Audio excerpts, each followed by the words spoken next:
some of the malformations of the American left ideologically.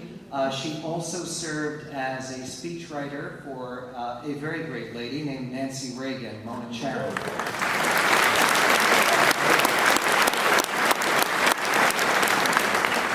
David Horowitz has the wonderful advantage of being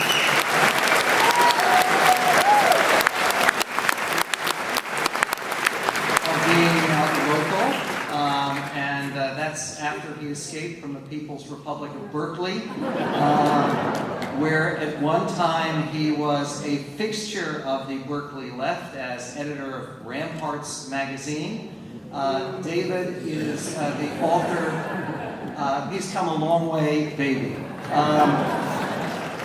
David is the author of 3,423 major books, or so it seems.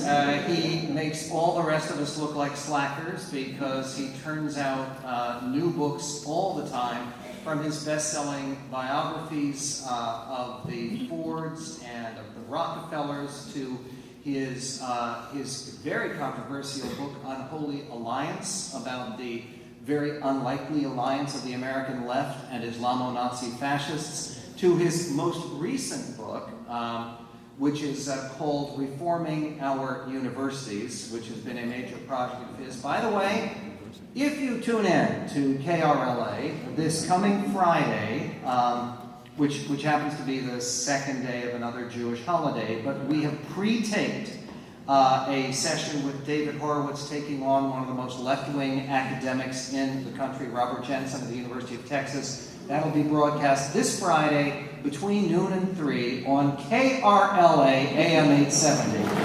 David Horowitz.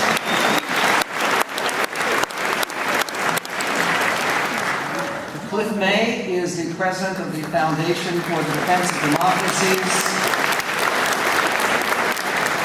He is a veteran journalist who has been both an editor and a correspondent for, believe it or not, the New York Times and many other prestigious publications. Cliff has been a special advisor to the State Department on issues of spreading democracy around the world. He reported directly to Secretary of State Condoleezza Rice, and his columns appear regularly in venues ranging from National Review Online to the American Spectator and many, many others. Cliff May.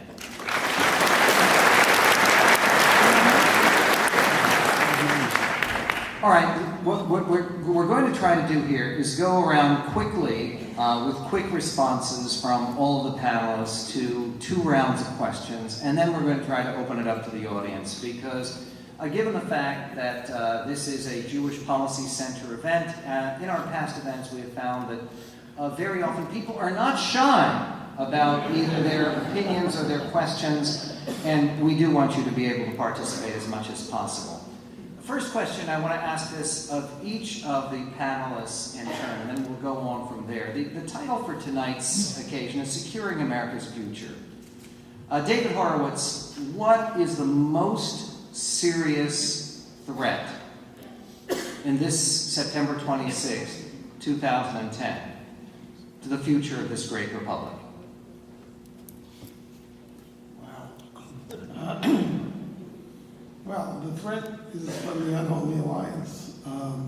We're facing probably the most. If you can speak into them. Probably the most serious threat in our history from. I think Michael's right in calling it Islamo-Nazism,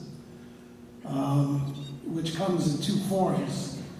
One is the overt terrorist threat, and the other is a 5th column threat within the Western countries from Islamists who are determined to destroy Western civilization.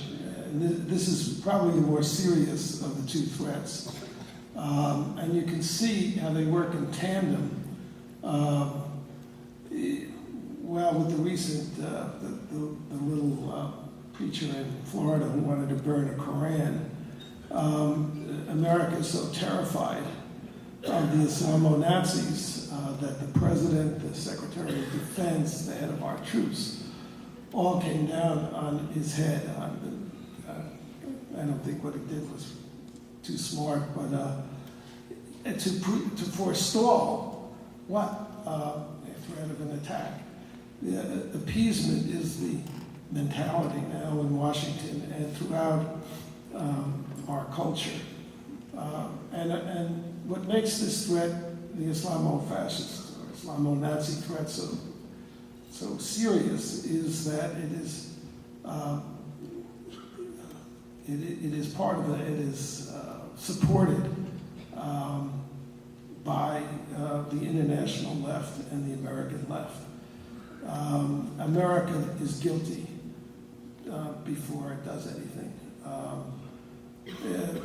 Mark Stein had an interesting post on his website today, which he pointed out that when he went to Guantanamo, in each cell there's a brand new Charen for these terrorists, and it's encased, it comes to them in plastics so that it's not defiled by the infidels, which is us.